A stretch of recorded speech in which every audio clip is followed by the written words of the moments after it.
Blood Brothers podcast, a Five Pillars production.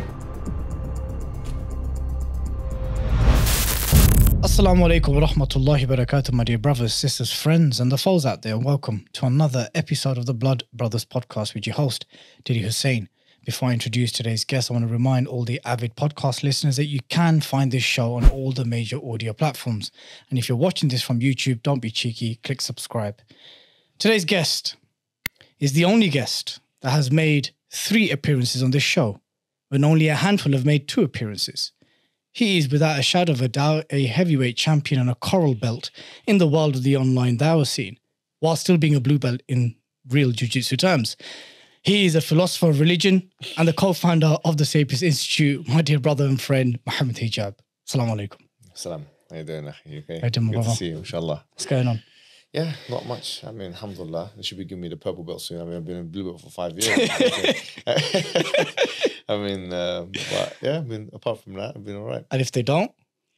Then this is a rigged sport, maybe. It's a rigged sport, yeah? I'm only joking now. Alhamdulillah. It's good too. It's a deep belt and it was good to do something like, I mean, you're doing it now, something like grappling and something like jiu-jitsu as well, putting it as part of your life. I believe in it. I believe in every man should get involved in these kinds of activities. Do you ever see any kind of correlation or any kind of the way it affects your other work? So has it affected in any way the da'wah? The fact that you stay fit. I know you've been on the keto diet. You're looking very slim, mashallah, and trim. Thank you. Do those things complement or affect? Yeah, I think they do. The thing is, my theory is as follows: is that when it comes to human interaction, what is the logical endpoint? The logical endpoint is physical altercation. Okay, so if, for example, I'm having a road rage incident with somebody, and then we're shouting at each other, we both come out of the car.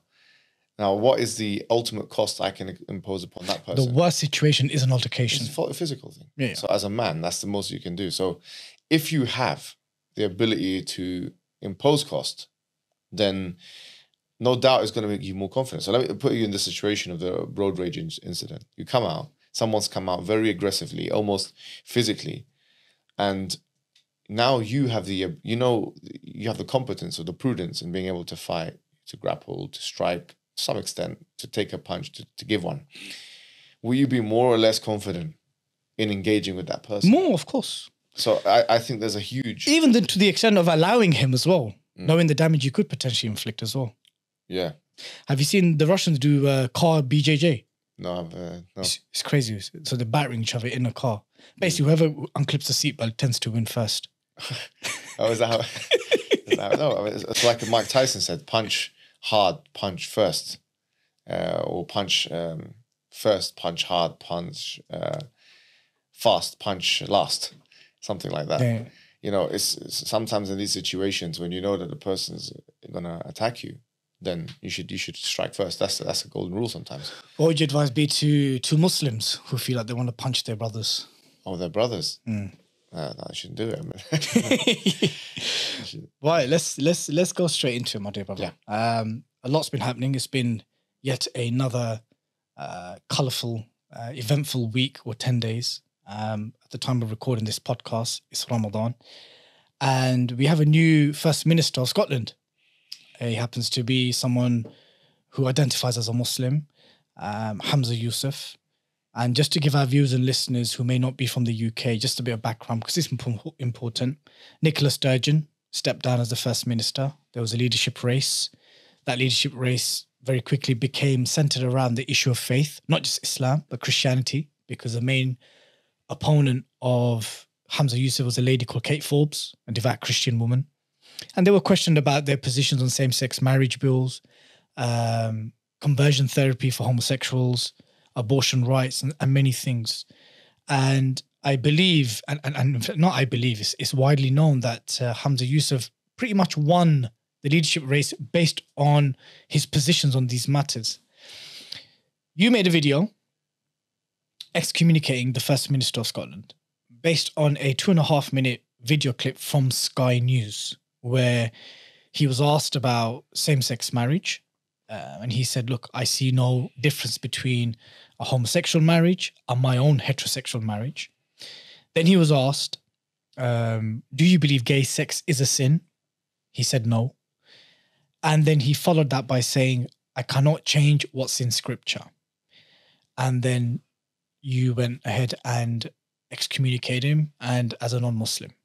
So let's go into that first. Do you still stand by that position? Of course, this is not a position that I, say by myself. I mean, the thing is, I communicating with almost every scholar from, not every scholar, but a scholar from every madhab. All right, from the Hanbali madhab, from the Shafi'i madhab, from the Maliki madhab, and which one have I forgotten here? The Shafi'is. You call it Hanafi, Shafi'i, Maliki, the Hanbalites? Oh, yeah, of course, the Hanbali madhab as well, right?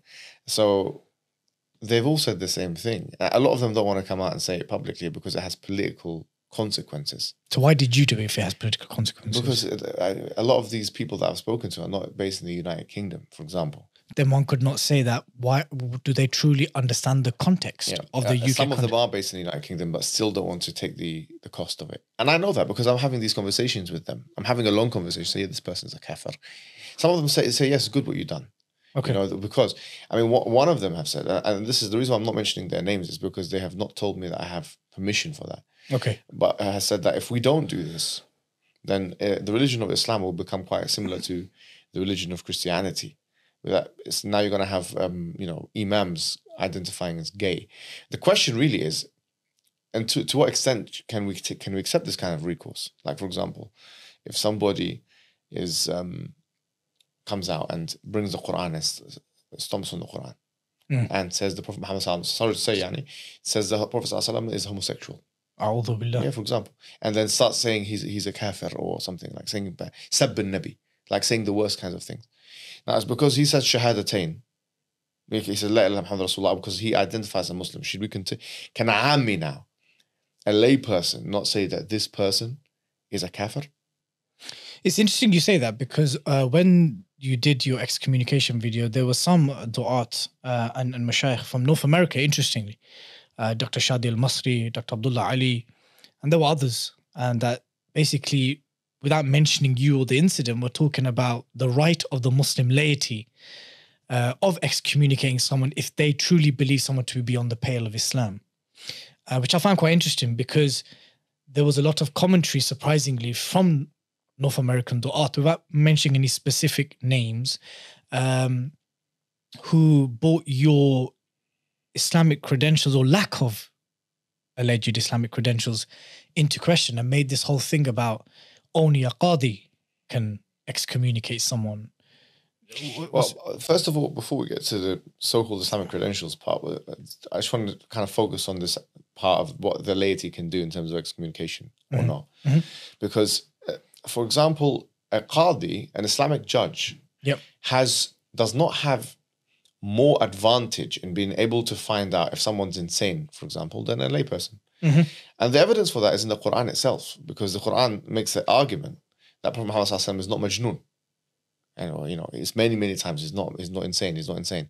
Now, this would be unintelligible to a lay audience if they couldn't distinguish between what is insanity and what is not insanity. In fact, I mean, because that is the only excuse you can afford somebody. For example, in the example I've given you, someone stomps on the Quran or rips it apart and says something bad about the Prophet Muhammad sallallahu alaihi wasallam. You can say he's insane, okay? But if we say that, okay, the person is not insane because he's seemingly acting in a coherent fashion and there's nothing to show us that he's insane, then the laity would be within their rights to make takfir of such a person who does these kinds of things. Or someone who comes into Speaker's Corner, for example, who has proclaimed that he's a Muslim before and says, Ana Rabbukum al-A'la, I am your Lord Most High.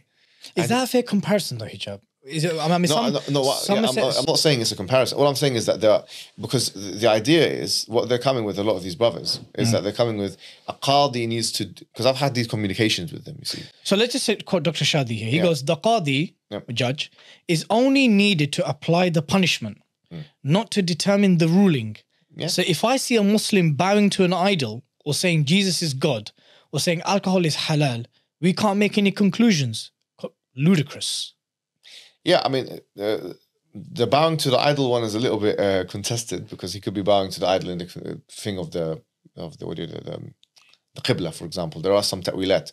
So it could be that you're bowing to the Kaaba and there's idol in your way. And we can be pedantic with that one, right? Okay. But with the other ones, if someone says Jesus is God, for example, Yeah. he's a Muslim.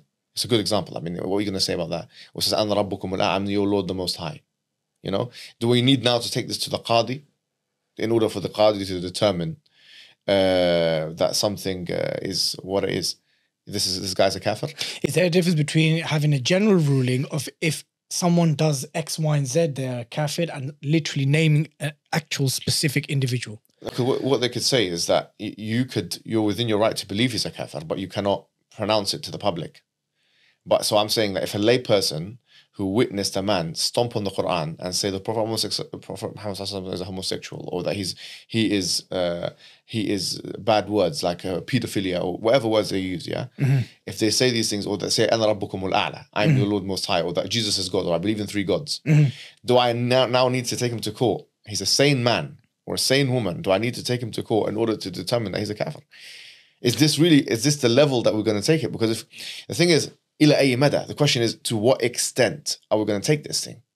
So Dr. Abdullah Ali, again from the States, he goes, the common Muslim is well within his or her right to consider someone to have gone beyond the pale of Islam when that Muslim makes the indisputably haram halal and vice versa, because the knowledge of such things are known by all Muslims to be what defines us. Yeah, I mean, Ibn Taymiyyah mentions that. Nawawi mentions that. I mean, all the scholars have mentioned this, by the way. And it's true that there's some discussion about the question of al-ma'lum min ad-din bid-darura, something which is known in the religion of necessity, has different permutations in different time and different place. Is gay sex being haram being one of those? No, especially not for someone who lives in the UK. Like the discussions that people have in the classical books of fiqh and stuff, there's someone who's just become Muslim, and they're in a faraway place and these kinds of things, and that information couldn't have reached them. This is impossible to be the case with a person who used to be involved with FOSIS, the Islamic Society. He used to be an active member, which is, by the way, run by the Muslim Brotherhood. I mean, they were organizing it. And that's why you'll find a lot of, and we can maybe mention this, a lot of the people who are most vocal against these things have explicit ties with the Muslim Brotherhood. Because for them, the Muslim Brotherhood in the United Kingdom, which are not as big as people think they are, because in the Middle East, they think the Muslim Brotherhood are like running the show here. But it's also fair to say that the Muslim Brotherhood is not one homogenous movement. They differ from Tunisia to Egypt to Asham to even the Southeast Asia. Of course. I mean, there's no doubt about that. But I'm saying that the people who, like, for example, you're aware that one leading member of the Muslim Brotherhood, right? I mean, I'm not going to mention his name, but I could read out what he said. You know, let's not mention. Let's not mention his name. Can we read out what he said? I mean, yeah, we can read out what he said. I mean, this is somebody from the Muslim Brotherhood, okay, and he's a leading member. I've heard that he's the top guy here in terms of the Muslim Brotherhood. Just read that segment out, yeah? Yeah, I want to read this out because I found that this is actually disturbing. Because to me, the situation is not one of religion, by the way.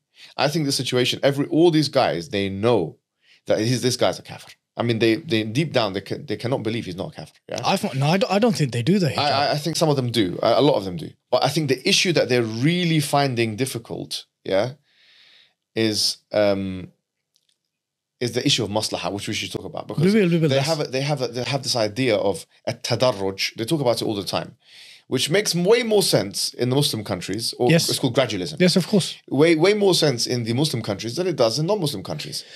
But I don't think any Muslim MP, including Humza Yousaf as the first minister, has any real intention to gradually implement Sharia. That's exactly that's the point. So listen to what he said. Just read that particular segment out. Okay. Is just one segment. He says, is our grievance is that he said something that goes against the grain of Islam, or that he tried his best, or worst, I'm not judging. He says, I'm not judging, to reach a place of power and authority which no one else has managed to do. And no one else appears to be trying to do, by giving the media what they want, because he may or may not, again, I'm not judging, have a higher objective in mind, and he's resigned to pick his battles. Meaning, from what I understand from this leading member of the Muslim Brotherhood in Britain, from what I understand from him, what he's saying is, this guy is at least trying to be trying to do something. Yeah, he's trying to get to a position of power. And so he has now an authority, if you like. And maybe let's not say authority. He has an excuse, which is the excuse of he's a political person, and the political person has an excuse. And the excuse is he needs to make sure he needs to pick his battles. He can't say the wrong thing because the media is going to use it against him and so on and so forth. No, let's take it a step further. Is it the case that we're seeing from many of the brothers is that from this particular movement is that to actually lie and utter statements of kufr is actually allowed to attain the very positions in the first place? There's no statement of the Prophet or a scholar in the history of Islam, I'm willing to challenge, anybody who takes it, that would ever give you that meaning. Like, for example, the Prophet Muhammad ﷺ in a very famous hadith, he says, لا يحل الكذب إلا في ثلاث. It's a Sunni hadith. Obviously, the Shiite tradition is a completely different thing. You'll find so many hadiths on that. I'm talking about Sunnism. Yeah, we're not. لا يحل الكذب إلا في ثلاث. That lying is not allowed except for in 3 situations. One of them is al-harb khida'ah, in war. Yep. And we are not in war with these people. Because then if they say this is war, if they say, I'm just saying. No, we have contracts of agreement. We're citizens of this country. They wouldn't say we're in war because then the ahkam of harb are not applicable here. And you have to be consistent if it was. The ahkam, the rulings of harb are not applicable at all here. So they cannot say this is war. It would not be, no qiyas can be made, this is war. I want you to stop there because there is another individual. He's a prominent academic. But can I just finish the hadith? Yeah, sure. Yeah, finish the hadith while I find this tweet. The second thing is to make sulh between two people. Mm-hmm. Two Muslims. Yeah. Two brothers. Yeah. And the one is hadith al-rajul imra'atihi or hadith what do you call it? الزوجة لزوجتها. There's an addition of the hadith in Sahih Muslim, which is that basically a spouse lying to another spouse. Okay, for a maslaha or something. But now, these are the 3 things that you can lie about in Islam. So I asked, I had a very brief engagement with Dr. Usama Al-Azmi. He's a prominent Muslim academic from Oxford. A very polite and respectful engagement. And I only know of him from others to be a lovely brother. And I asked him squarely, I said, what are your thoughts on Humza Yousaf's statements on number 1, gay sex isn't a sin. Number 2, that he can't change what's in scripture. And also on the following policies that he's unequivocally advocating for. Pro-LGBT curriculum in primary schools to be taught to children as young as 5. No to conversion therapy. By the way, conversion therapy, brothers and sisters, is when someone is a homosexual or identifies as a gay or lesbian, that Humza Yousaf said he will ban, criminalize any kind of dawah or nasiha or any therapy to bring them back to heterosexuality. So that means in Scotland, if a Muslim father, his child has become a homosexual, an imam or a community leader or a therapist cannot bring them back into or let them realign or consider coming back to becoming a heterosexual. He's going to criminalize that. And abortion rights right up to birth. So killing up to birth. Up to birth. So does that mean like an 8-month-old you take out? Yes. Wallahi. Yeah. So he supports this. Yeah. Yeah, openly he says this. It's unbelievable. Really. So Dr. Usama Al-Azmi, he goes, in as much as he does these things, he's obviously sinful. Believing that gay sex is not sinful in Islam is obviously kufr. But it's possible to interpret his words to avoid calling him a kafir. I'm just holding the well-known distinction between general and specific takfir. Is that a private message or a public? No, there's a public. It's a public Twitter thread, okay. Yeah. Well, as I say, to what extent are you willing to hold that position? Because if you hold that position to its logical extreme, like someone saying that I am your Lord Most High, or I believe in Jesus as God, I believe in whatever, so long as they have uttered the shahada before that, then you can't make the laity cannot make takfir. And the question would be then, is the laity sinful for making takfir on such a person? I think what's happened is, akhi, that because of the ISIS situation, ISIS and takfiri movements, people have been reluctant to make takfir at a level that is probably unprecedented in history. Yeah, it was ISIS, with ISIS Syria 2014, because they don't want to be 15, linked 16, with that. Yeah. They know that people link takfirism and they link, or takfir in general, with takfirism, or takfirism and violence. But there's also the incident where a Qadhi shopkeeper was killed by someone because the person who killed him professed their love for Rasulullah. Did you hear about this incident? No. Yeah, so there was a Qadhi or Ahmadi shopkeeper who was killed, and the person who killed him wrote a letter, and he identified as a Sunni. Obviously, we had the murder of the MP Joe Cox. We had by a far-right individual. We had the murder of David Arness by a person who identified as a Muslim. Yes. So I think the concerns are coming from there. All right, so let's make this very clear. Making takfir of someone, okay, and like, for example, my takfir of Humza Yousaf is absolutely not a call to violence. In fact, we would consider someone doing violence to this person to be a sinful act in and of itself because of the detriments, the societal detriments it would have. And because no one's a qadi here, no one's a judge during execution. We're living in the West, you know. Which actually is very important because when people think about takfir, they automatically think I can be the judge of this, or someone who pronounces takfir if someone's a fatwa to kill them.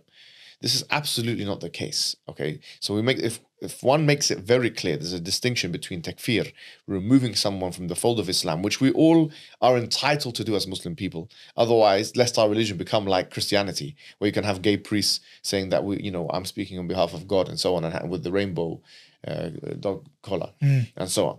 We can't have that in our religion. We won't have that in our religion. But it seems like we're edging towards that. The Prophet ﷺ told us, لَتَتَّبِعَنَّ سَنَ مَنْ كَانَ قَبْلَكُمْ شِبْرًا شِبْرًا وَذِرَاعًا بِذِرَاعًا ذِرَاعًا ذِرَاعًا حَتَّى إِذَا دَخَلُوا جُحْرَ ضَبٍّ دَخَلْتُمُ. That you will follow, or كما قال ﷺ, that you will follow the way of the Jews and the Christians, inch by inch, arm's length by arm's length, such that if they go into a hole, a lizard's hole, you'd follow them in there as well. What we are seeing with in America and Canada and even in the UK, I was privy to my own studies when I was learning in Oxford, University of Oxford. I was in the Anglican Church of England church. It is absolutely fine to believe in homosexuality is moral and to be a practicing homosexual clergy person. Yes, it is absolutely. And in fact, I would go as far as to say opposition to that is not fine anymore. In the Church of England, it's not, and of course, the Church of England is just like Ikhwan Muslimun. There are spectrums, so there are people more conservative, there are people more. But I'm saying this is what has happened now with the Church of England. I can tell you this first-hand experience. Do we really want to see Islam go into that direction? Do we really want to see Islam become, sorry to say, North America is behind us in this regard, because if people like Ilhan Omar, people like Rashida Tlaib and others, they have been allowed to, bro, can you imagine the discussion we were having maybe some time ago? I had a discussion with Yasir Qadhi. It's on the public record. And the discussion I was having with him was to do with whether or not he would even condemn her publicly for her belief. Yeah. Forget about takfir. The discussion was whether or not she would be condemned for believing in LGBTQ, transgender stuff, and would she be condemned? And he said, no, the maslaha. You heard what he said. And he even told us, in the UK, you've got nothing to do with the US, kind of like, I'm paraphrasing, but you've got nothing to do with the US.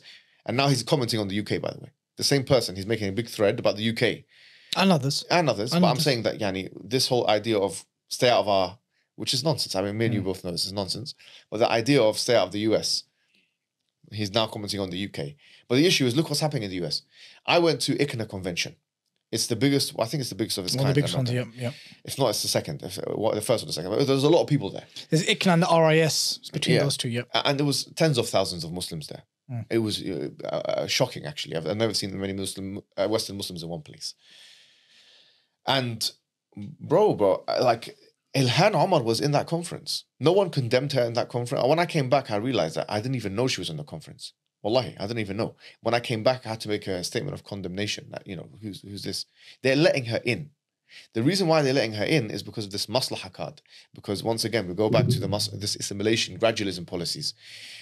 The first question is to the Muslim Brotherhood in the West is, who's given you the permission to make decisions on our behalf that we are okay with this kind of thing?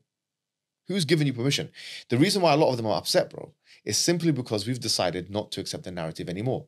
And the reason why I did this really quickly is because now look at what we're discussing, whether or not he's a Muslim.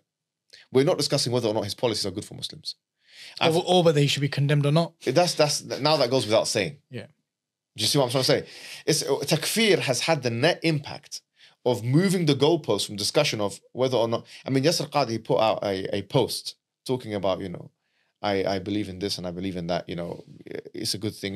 He doesn't say it's a good thing, but you see his post on Facebook. Yeah. 95% of the people commenting on his post, without any exaggeration, condemned him. Many of them put the video of me saying, takfir of him, but 95% of his own followers condemned him. And they were making istidlal, the lay people making istidlal from Abu Bakr as-Siddiq and Omar and this and that. And they were making istidlal. They were telling him, we're not taking this anymore. Bro, I just want to say something, just want to echo that point. Anyone who says, because we had Zara Mohammed from the Muslim Council of Britain come on to Sky News and said that, she spoke on behalf of Muslims here, by the way, bro.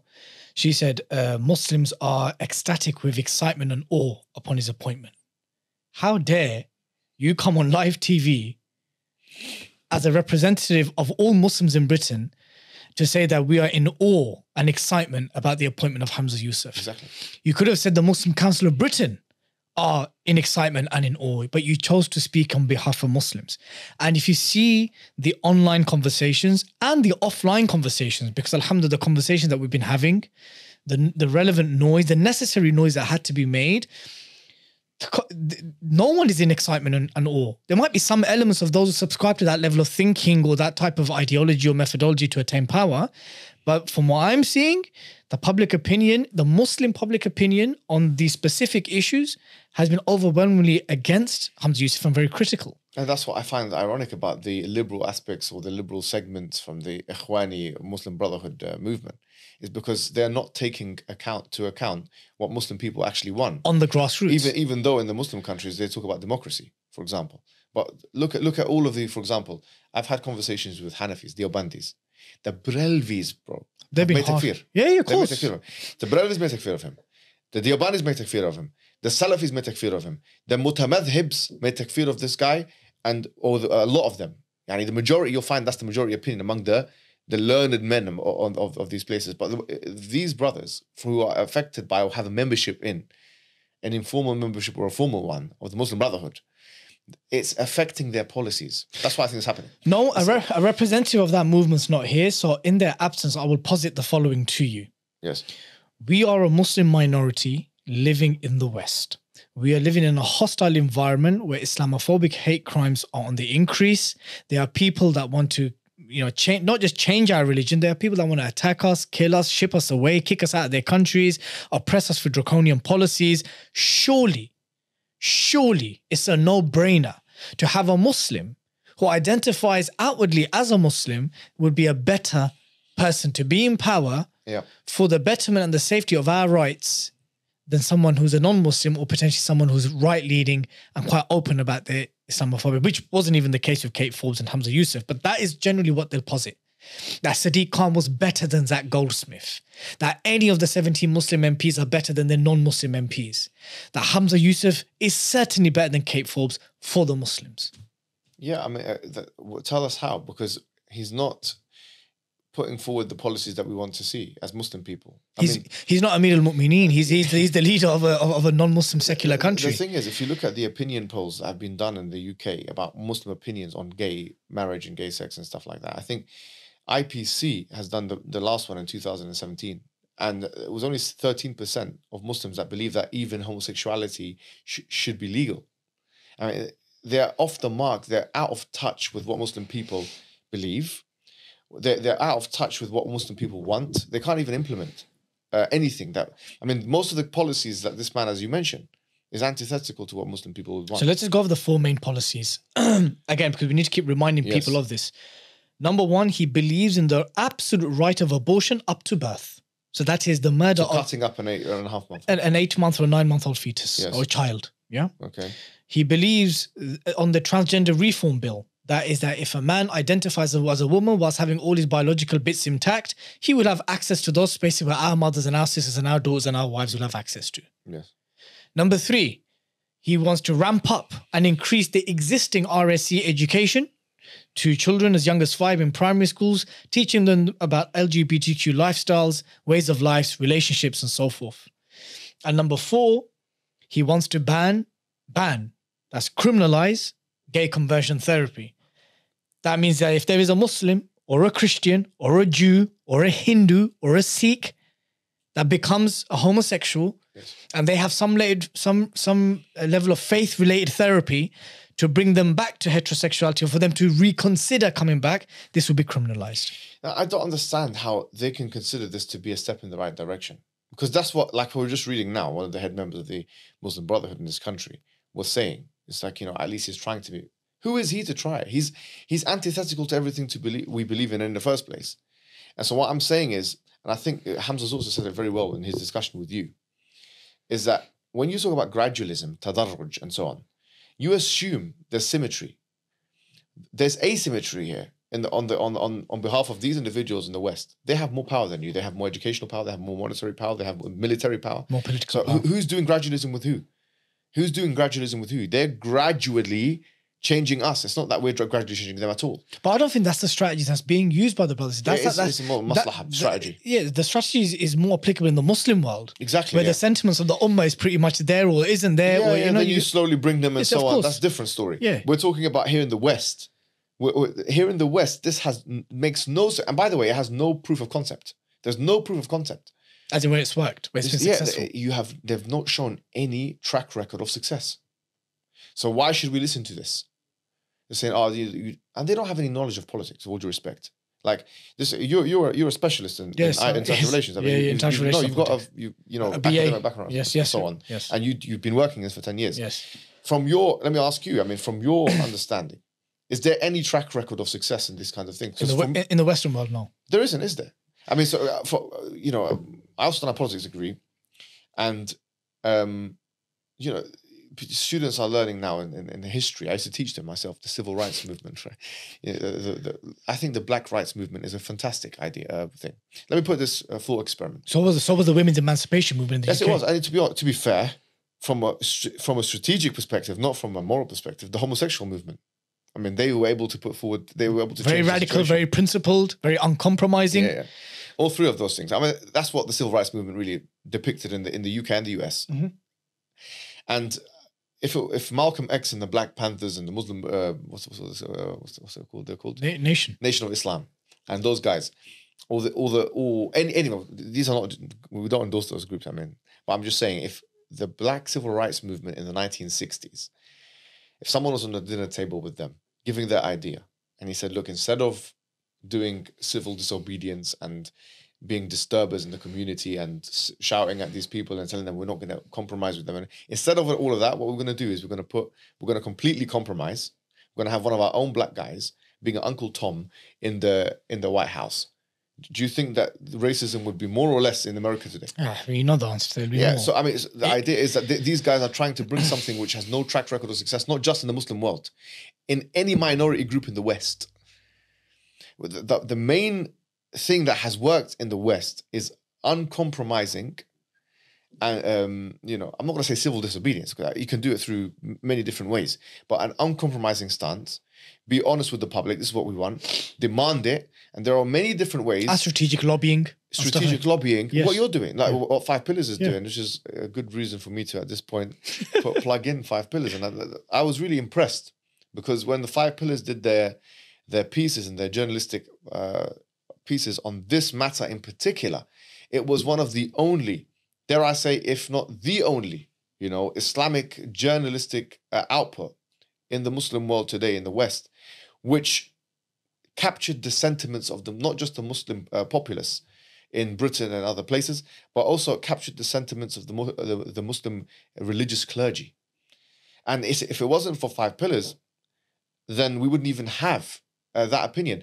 The clergy would have been very quiet, or the opinions which would have otherwise been silenced by the louder voices in America and otherwise would have been completely fizzled away. We do believe it's a defining moment of our time, bro. This issue here, this mas'ala is a defining issue because it pertains to our children. But that's why I would say that people need to support things like Five Pillars. Inshallah, please do.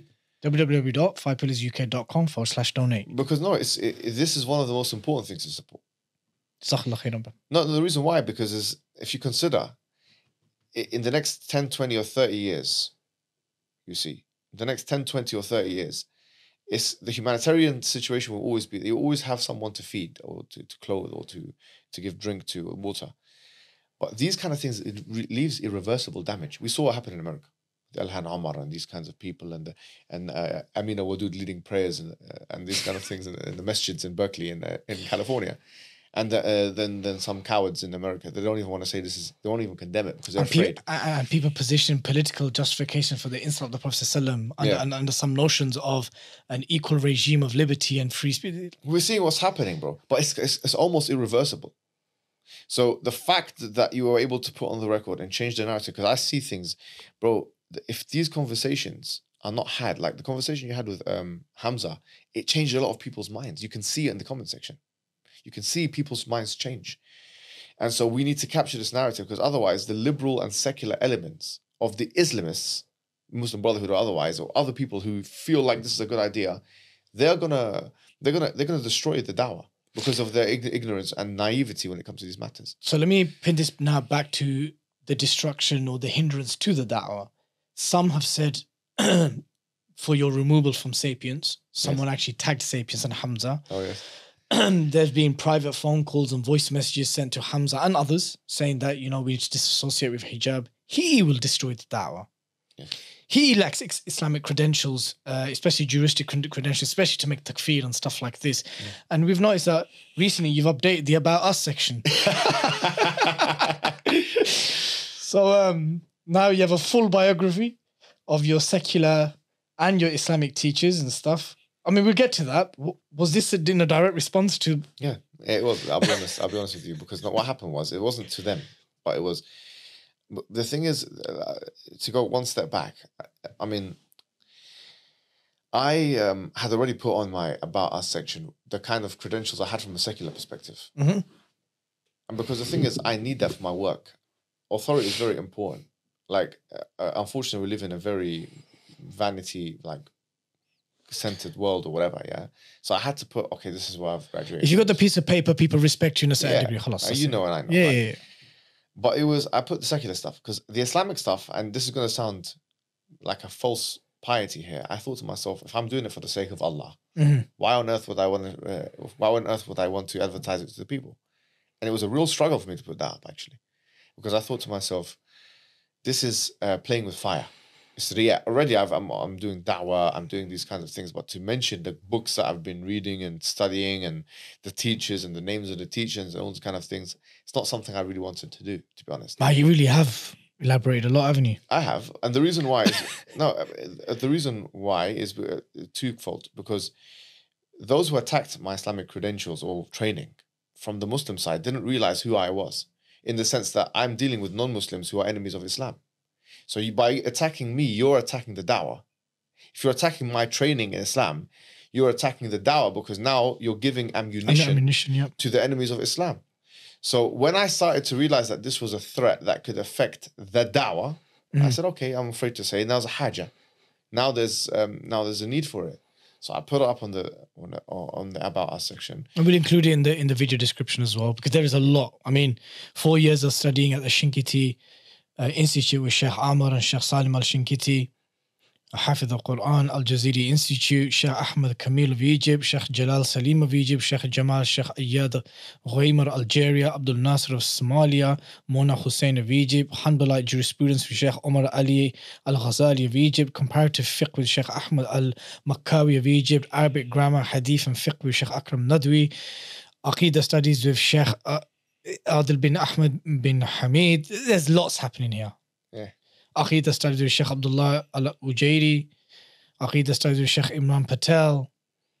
Islamic finance with Shaykh Hatim Al-Haddad. Is that going to continue? Yeah, of course. Shubhat in Ulum Al-Quran with Shaykh Shoaib Ali. Dawah mentorship of philosophy.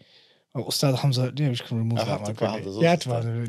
Because Hamza's been a fantastic person, with these situations. Like, it's not just that he's actually been a mentor. Like, this is not false. He's as you've seen. Of course.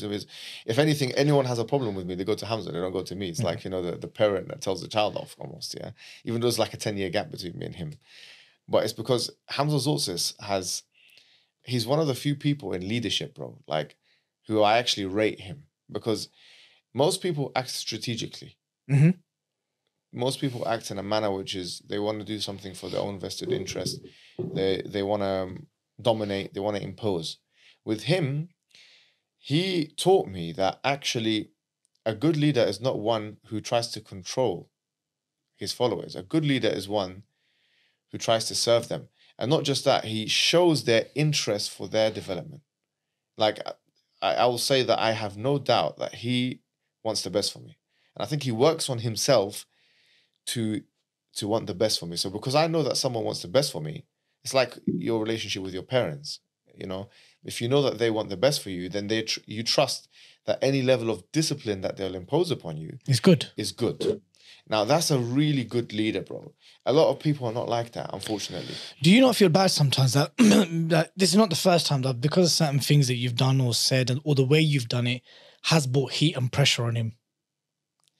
Yes. In the same way that a child feels bad for what he does to his parents. Yeah, of course, but I do feel bad about that. But then on the other side, I'm the chief fundraiser for Sapiens Institute, so I can help out in other ways, you know. So look, let's just rewind and let's go back to the commentary from North American Duat. There's been some commentary from the UK guys as well, but a lot of the prominent indirect and direct insinuations towards your takfir has been from across the pond. Yeah. Why do you think that is? Because I know where, like, from a student of knowledge perspective, there are two strands which it goes back to. One of them is a sheikh called Hatim Al-Awni. Hatim Al-Awni is very prominent muhaddith, very learned scholar, and he was very influential in recent years because of his criticism towards, I'm not sure, are you aware of him? Yes, I'm familiar with Shaykh Hatim. But I'm going to allow you to explain. Yeah, his criticism towards like the Salafi movement in general, right? He's from a tribe called Ilhan, Aoun tribe. He's a reformer to some extent, of course. Yeah. He's seen as someone of a reformer from that tradition. Yeah. He is. Having said, he's a phenomenal scholar when it comes to hadith. No one can doubt his credentials or doubt his abilities. He's produced works recently to do with takfir, and I respect his scholarship. I respect his works and stuff.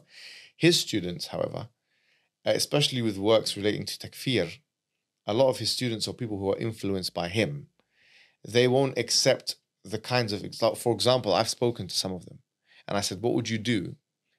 What would you say if someone who stomped on the Quran under their foot and said the Prophet Muhammad ﷺ was X, Y, and Z? Bad man, this, that, and this person's a sane adult. Would you make takfir of him? Would you publicize that?" What do you say? They say no. Why? Because it has to go through a due process and the Qadhi and stuff. And I'm thinking, where'd you get that from? So there's one stream of thought, which is like Awni influence, and I respect Shaykh Awni, but you can't really. You have to say la inkar fi masail al-khilaf. There is no blame in issues to do with this disagreement. Fine, you guys can take a more stringent view on takfir and say that someone stumps on the Quran and does this and that is not takfir of them because you're taking his ideas. You can take that, but allow me to take a more liberal view on the issue because I'm not calling to violence. We're not takfiris. We're against the takfiris. We're against this kind of things. We're still within a acceptable remit of scholarship, which is within Ahl Sunnati wal Jama'ah. So that's one thing.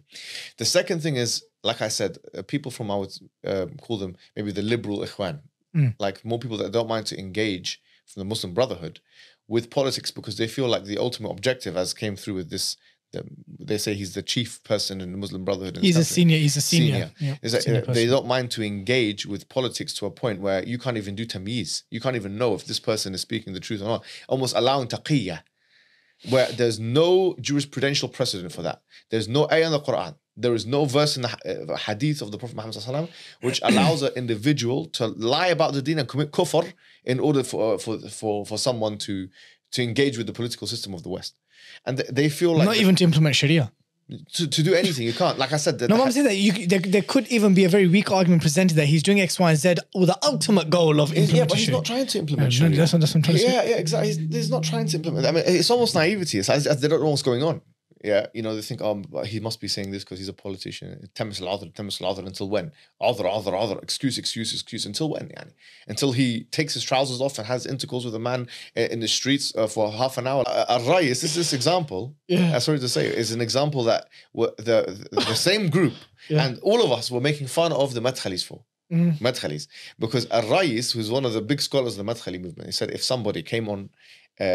or made of pornography. I didn't know this. Yeah, it's very important. That's what cracked up at the analogy. He said, look, if someone has sex in public, and he for some reason said half an hour. I don't know why he said half an hour.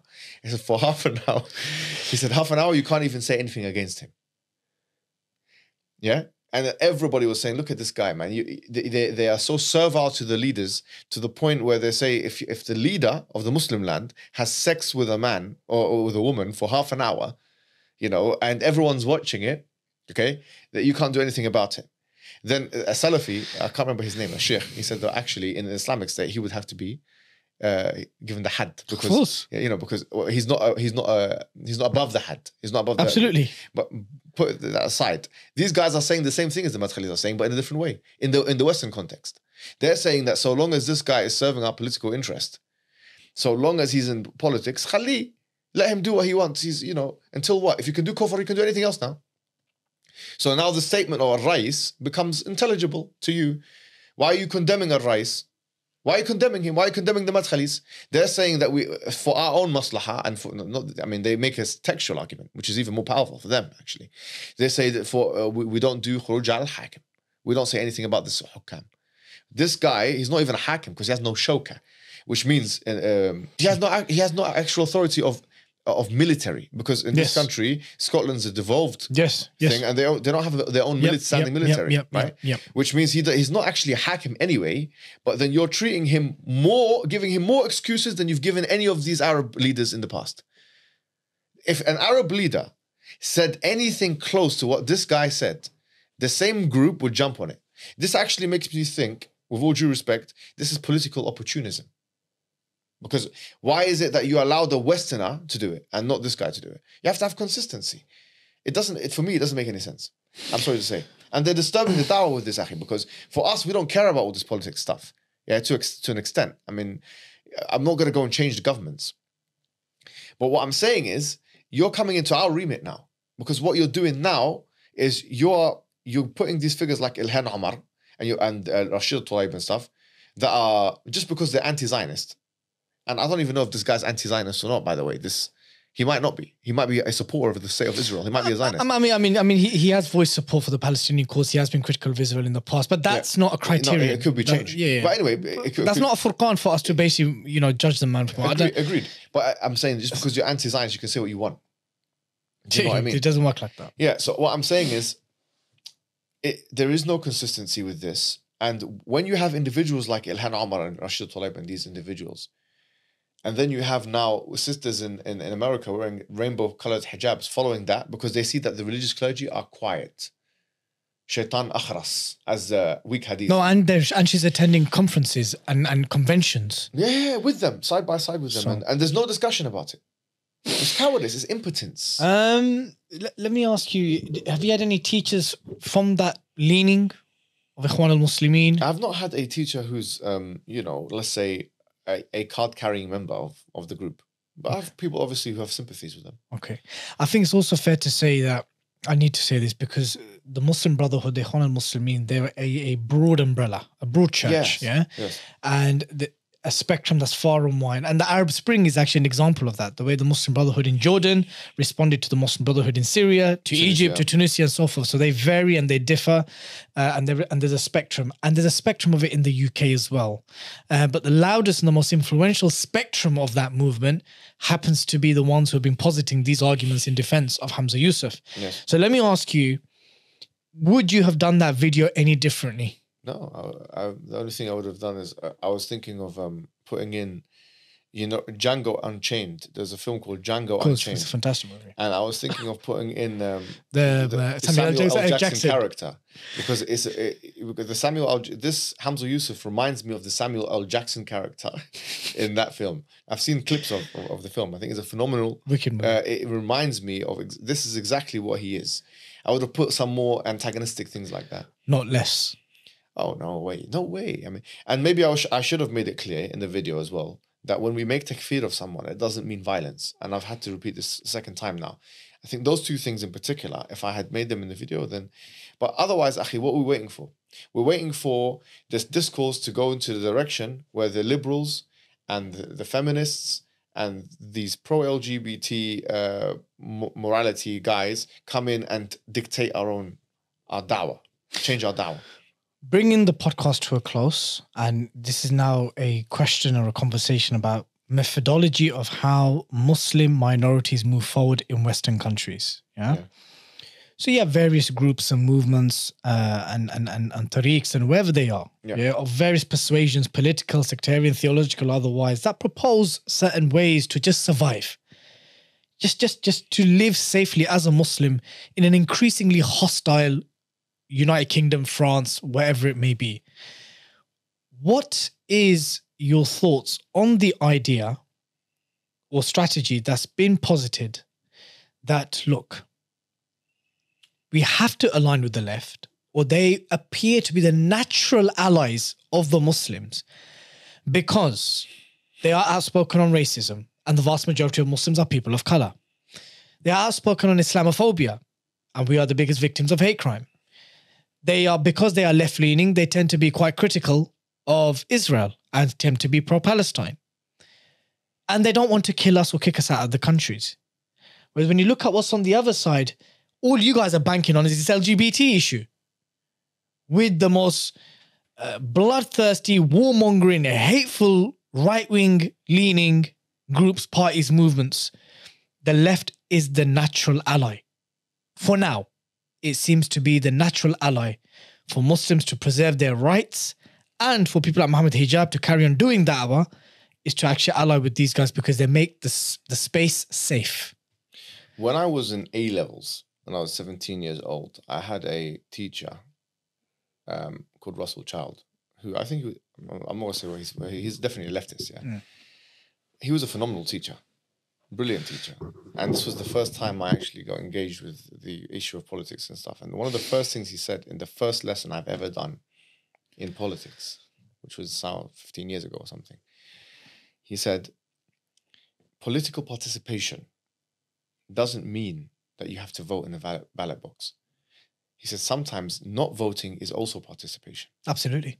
Spoiling your vote. Yeah, spoiling your vote and so on. Now, that stuck with me, and look, 15 years later, I'm thinking about it now. As you asked me that question, I thought about it. Because it's almost as if we're being told, look, it's either this or that. It's not. It could be either neither. It could be that we, just like the civil rights movement in America, decide that these policies on the left and these policies on the right, they don't represent us. We need to change. We need to get these guys to change in our image, not us to change in their image. This is a very important point. And sometimes when we think about voting, or even let's say getting a Muslim MP, like this guy, I'll be respectful to him. He's a head of the Muslim Brotherhood in Britain. At least he's trying to make it in power, so he can implement the colonizers' policies. Okay, no problem. If you think that's a success, I don't know what failure looks like, to be honest with you. I know, wallahi, if you think that's a success, I don't know what failure looks like. And I want to say, just on a tangent, now when we say, I've been talking about the Muslim Brotherhood a lot today because they've been most critical, but I'm responding to them by saying, people, what is your opinion? Everybody you can, Malik said, everybody you take from them and you leave from them. Except for this person, Prophet Muhammad sallallahu alaihi wasallam. And you could say the same thing about groups. Yes. It's a mixed bag. But having said that, this is, I think, so problematic that it needs to be remedied. Going back to the point, we don't need to ally with anyone. We don't need to ally with anyone. This is the point. There is no compulsion upon the Muslim people in Britain or in America or in Canada or anywhere else to ally. And if we think that having an MP, there's 636 chairs in Parliament. And currently there's 17 or 19 Muslim MPs. Yeah, so 17 so-called Muslim MPs. Yeah. By the way, none of them voted against the RSC bill in 2019. Overwhelming majority voted in support of that bill. So, when you come home and your children tells you, Amma, Abba, I was taught today that I can be gay and Muslim, is because those MPs supported that bill. They didn't speak up. And I think 4 or 5 abstained. Not a single Muslim MP in the House of Parliament said, I am against this bill because of my faith. So we need to check the Islam. That's another issue. We'll do it later. But I don't even know some of these ones. But 636 chairs, seats in Parliament, in House of Commons. We have to understand that the power doesn't lie in being an MP in this country. Even being in PM. I mean, even if you're a prime minister of this country, you've got this country has constitution. It's an uncodified constitution. Yeah. You've got a statute, unwritten common law, yep. statute law, all these kind of things. How are you with your approach, you're gonna change this stuff? You're gonna just change the stuff. They're not gonna allow you to change the stuff. It's not easy. Some would argue it's symbolism that needs to be celebrated. Yeah, exactly. The symbolism of having someone called Humza Yousaf, I mean, look, Sadiq. Yeah, but at what cost? This is the point we're saying. At what cost? For what? I mean, I would say, like, for example, if there's a clear maslaha, when there was the Iraq War, George Galloway, at the time, he didn't have the views that he has now on Syria and so on. Yes. At that time, he was one of the most powerful, in my opinion, probably the most powerful orator in the United Kingdom. Yeah? Brilliant. He was so powerful in his making his argument, and he had a debate, very famous debate with Christopher Hitchens, which was the time where even Christopher Hitchens' followers say that he lost that debate, which was on the Iraq War. Yep. He went into parliament and he changed public opinion on the Iraq War. I would say that he actually was a leading figure of changing public opinion on the Iraq War. As was Corbyn to a lesser degree at the time. But yeah, George Gallagher was the guy. George Gallagher was the guy. Yeah, he was the guy, yeah. So having him as an MP had a clear maslaha. It was so clear. Okay, him as an MP for Bradford West or Tower Hamlets, because he won twice. Bradford West, right? And so in both cases, there was a clear maslaha. In the case where you get a guy with the name Hamza, who's not even half the guy that he was in terms of being able to put the case forward, doesn't serve any of our interests, is not control of any budget, let alone any military, I don't see how that actually affects me or my day-to-day life as a Muslim person, or my community, or anybody else as a Muslim in a positive manner. These guys thinking that the assimilationist or the gradualist approach of getting some guy who's brown and who has got Muslim name as the PM or an MP or anything like that is going to serve the Muslim people in this country in any way, shape or form, linking to any of what the jurists call the darurat al-khams, the 5 major things Islam came to protect, which is the deen, the aql, the ird, the mal, the nasl. The deen, the religion of the people, the ird of the people, the honor of the people, the aql of the people, the intellect of the people, or the lineage of the people, or the money of the people. Having this guy doesn't increase my money, doesn't save my money, doesn't help me in my religion, doesn't help me protect my honor. It doesn't help me with any of the things that I wish to be helped on, or the Muslim community. So you cannot make a jurisprudential case. And you know, they are trying to make a jurisprudential case for this assimilationist approach. So what is the way forward then? We can criticize the assimilationist approach, the gradualist approach. The way forward is case by case. We look at, like, for example, where the clear maslaha will lie. If there could be a maslaha in having no one in power, and in imposing a reputational threat on whoever's in power, lobbying, the things that how do you measure the harms and benefits of the community? Going back to those 5 things. Okay. So these are 5 things that Islam came to protect. The deen, the ird, the aql, all of those 5 things. And does your argument for the maslaha has to be grounded on those 5 things? I mean, you can't have a maslaha unless it goes back to these 5 or 6 things Islam came to protect. Okay, so if anyone was proposing a maslaha argument for having Humza Yousaf or Sadiq Khan in these positions of power, which doesn't go back to these 5 or 6, because some scholars say 6. Okay, would it have to go back to those 6? Yes, it would. It would. Otherwise, you can't make an argument. What's the argument? If it doesn't go back to my religion or my honor, or when I say my, I mean just start from the first one. So deen. He's a Muslim. Next one. So protect. So I'm going to throw to what I think they may say. When they say hifdud deen, when the scholars say hifdud deen, it means we need to protect our Islam. So you mentioned those, and I'll tell you what I think they would say. So you said deen, yeah? Yeah. He's a Muslim. It is more likely that he will defend the religion or protect the religion than Kate Forbes and Zach Goldsmith. Actually, she was protecting the religion more. She was. She was. I thought she was anti. Yeah, she was anti the abortion, anti the gay conversion therapy, anti transgender. So the argument falls flat on its face. The other one is ird, the honor of the Muslims. He's a Muslim himself. If he dishonors us, he'll dishonor himself.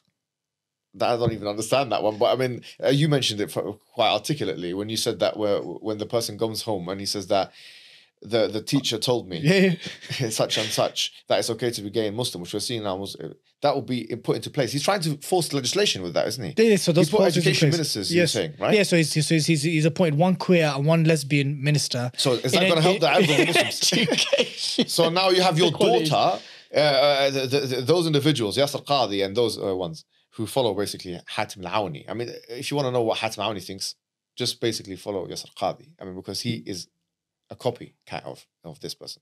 I mean, he follows almost all the... You've said that so unequivocally. Is that fair to say that? Yeah, on these issues, it's the same thing. I mean, or the issues of takfir and stuff, it's the same thing. Are you sure this is just your perspective? You've unequivocally said this. I can tell you that for a fact. They have the same exact... I mean, people call him a copycat. I mean, he could have been the case that he reached his... Surely you could have reached that independently. Independently, yeah, it's possibly. But because we were talking about Hatim Al-Awni, Yasir Qadhi represents exactly Awni thought, basically.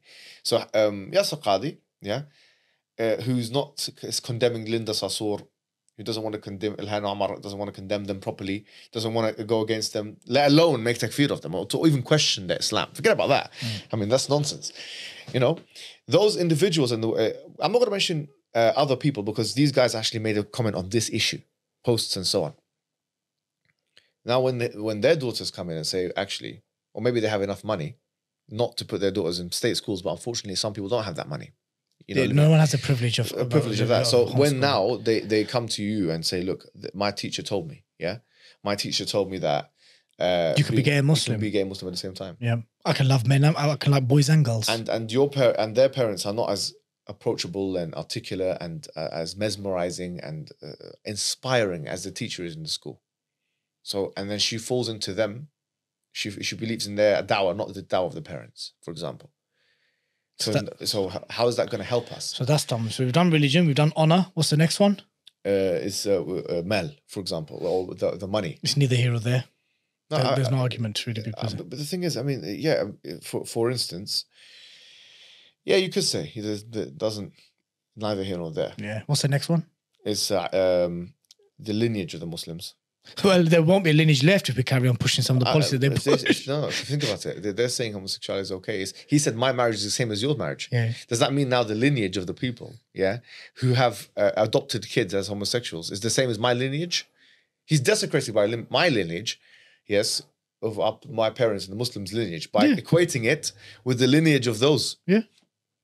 I'm sorry to say, Yani. No, it's the truth. Yeah, it's the truth. It's the truth. And the aql. Yeah.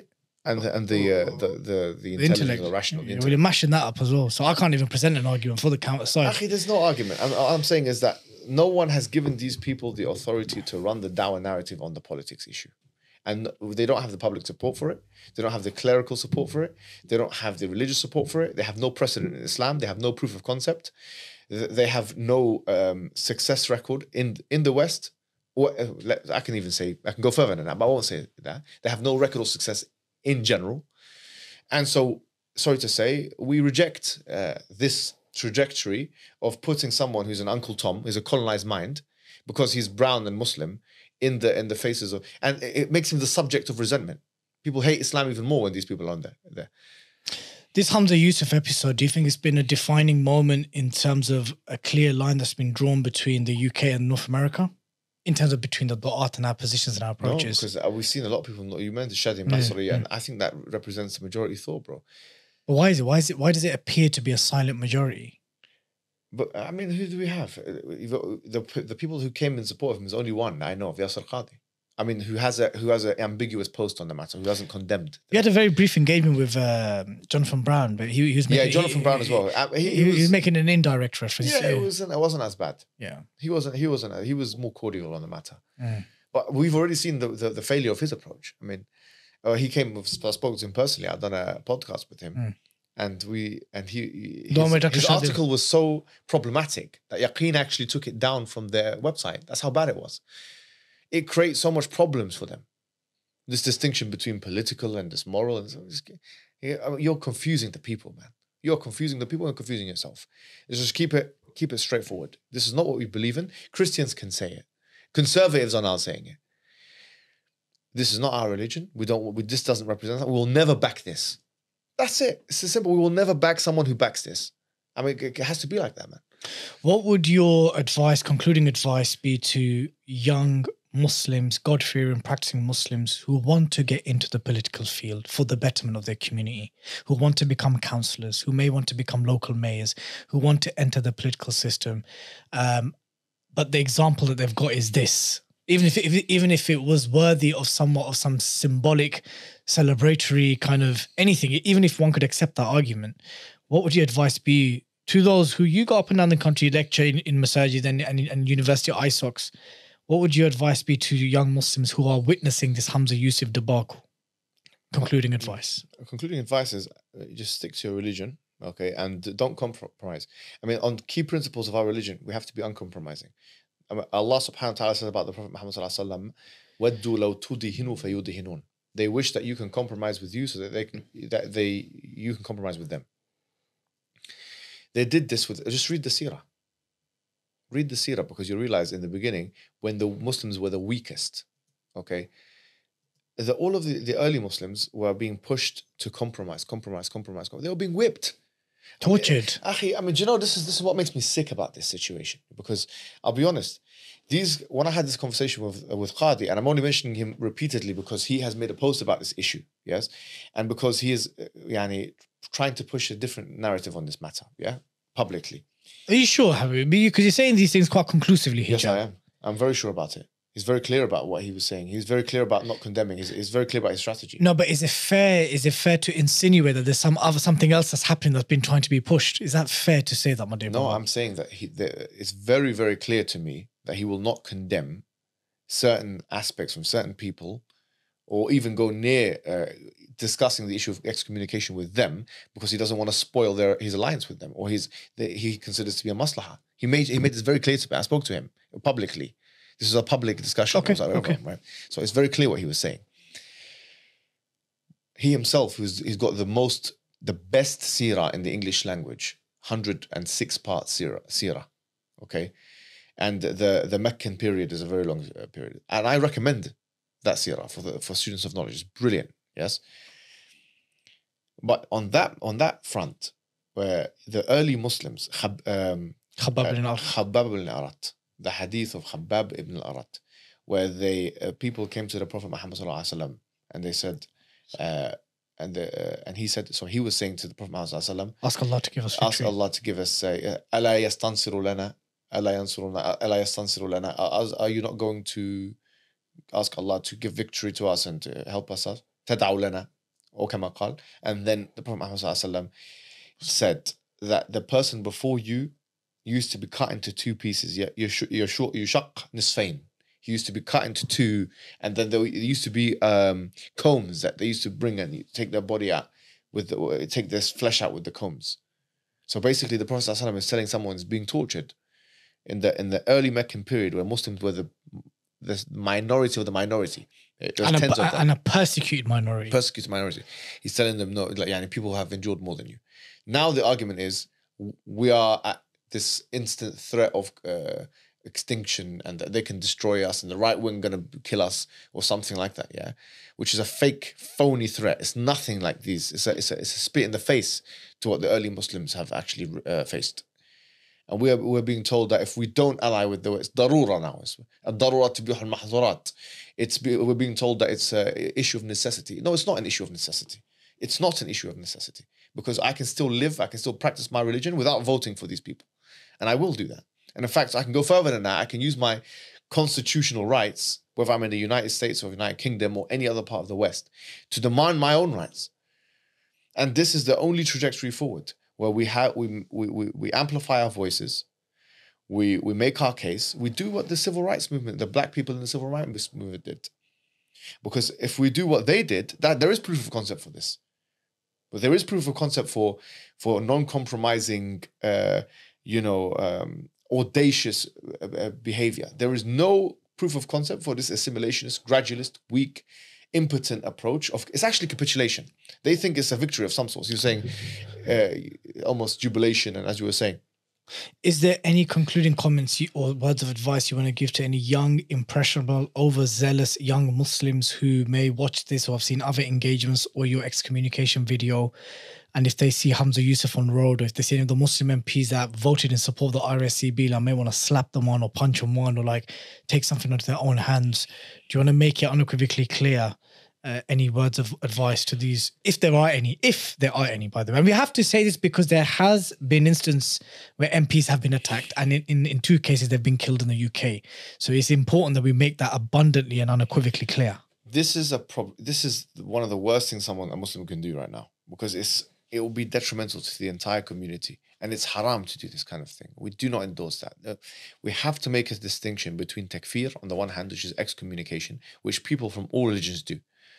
Christians all day and all night will make takfir, excommunicate as heretics, Jehovah's Witnesses, for example. Always. We make takfir anyway. I mean, the same people that are attacking us make takfir of the Ahmadis, for example. The Qadianis, the Ismailis, the Druze, we do it. I mean, go and ask any of those people that we've mentioned today, are Ahmadis Muslims. They'll make excommunication with them. If excommunication was a call to violence, then we are all participating in the call to violence against Ahmadis. For example, you could argue, they're not kafir asli, and it's not riddah, and all these kinds of things. But on the other hand, you could argue that actually these guys are doing qadh of the Nabi. You can make an argument of violence. Many made the hidden takfir of Majid Nawaz. No one made noise about that. Majid Nawaz is another point. No one made noise about him because he was not a political leader. and because he was not on the left. The point is that excommunication, takfirism, does not entail violence. And we make that extremely clear to everybody. And if we let go of takfir, because we think that we don't want to be associated with ISIS and those guys, which we don't want to be associated with them, it actually has the adverse effect, in my opinion. Because then people will say that no one is speaking the truth on the matter.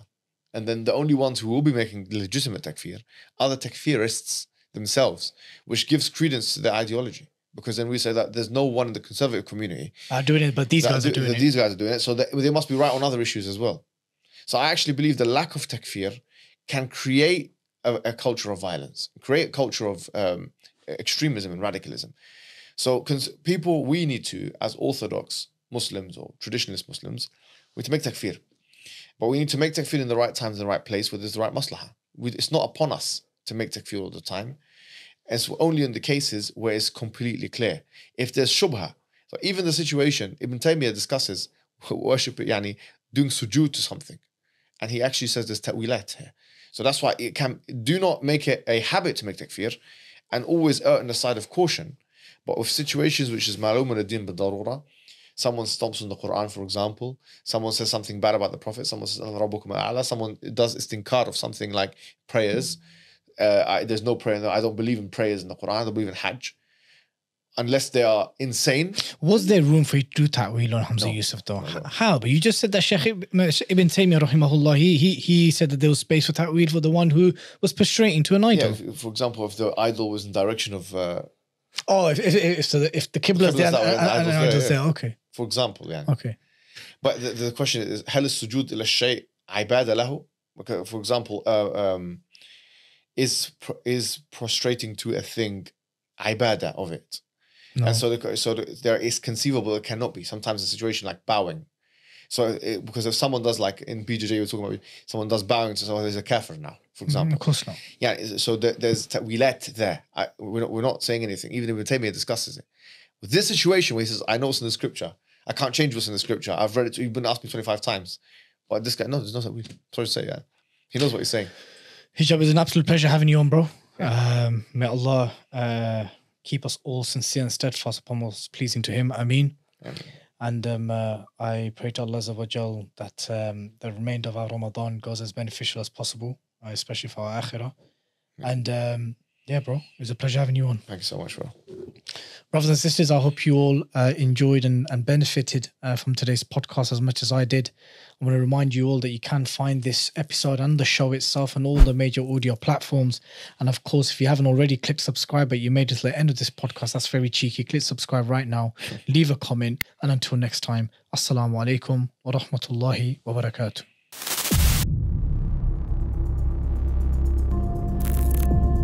Blood Brothers Podcast, a 5 Pillars production.